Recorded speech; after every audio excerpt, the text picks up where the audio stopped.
In the last video, part 1, I showed you how to prepare for an interview so you walk in ahead of 90% of other candidates. Today we are going deeper.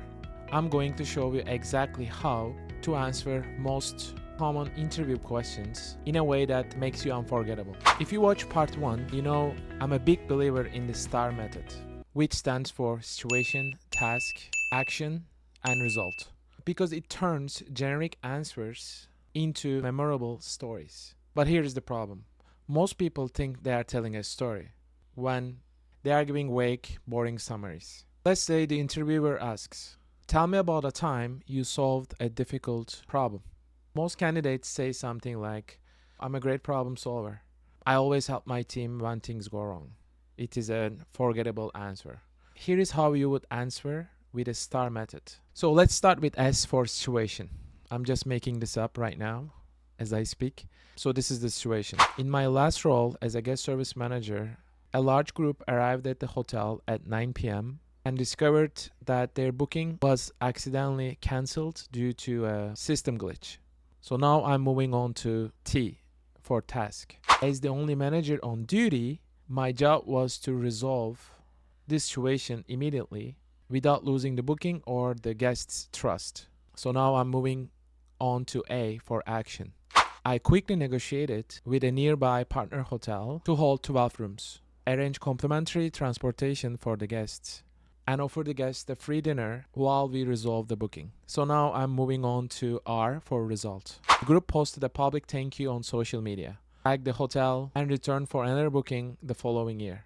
So if you noticed, I told my story in a very efficient way. I started with the situation, I moved on to the task, and then action and result. So instead of saying something like, "I'm a problem solver, I always help people when things go wrong," which is very forgettable, I told a STAR story, which is memorable, measurable, and specific. So let's start with the most common question that comes up in the job interviews. Tell me about yourself. What most people do wrong, they do not really have a flow when they tell their stories. Sometimes they start from the very end, sometimes they start from the very beginning without purpose. What you should do, of course, your main focus should be the last 3 to 5 years. But that doesn't mean you should just keep your story limited with the last 3-5 years. I want you to talk about yourself in a way that you highlight your key achievements and connect them to the role you are applying for. Example, I have spent the last 5 years in the hospitality management, leading teams of up to 30 people, improving guest satisfaction scores by 15%, and mentoring junior staff into the leadership roles. I'm excited about this role because it combines my passion for the guest experience with my ability to lead high-performing teams. Of course, this is just an example. But when you tell your STAR stories, it creates unforgettable moments. As I said in the part 1, interviewers often forget generic answers, but they remember stories. Question 2. Another common question is, what are your strengths? What most people do wrong, they list adjectives. I'm hardworking. I'm reliable. What you should do, pick 1 to 2 strengths that are directly relevant to the job. Then I want you to back them up with a proof. Example, one of my strengths is a team leadership. In my current role, I developed a training program that reduced new employee turnover by 20% in the first year. Question 3, another most common question is, what are your weaknesses? What most people do wrong, they try to disguise a strength as a weakness. I'm a perfectionist. And trust me, interviewers see right through it. What you should do, give a real weakness, but show how you are addressing it.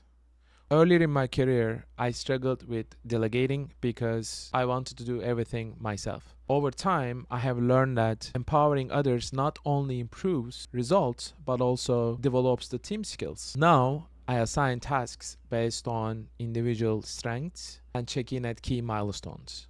That's another example of how we can address your weakness. Another common question is why we should hire you.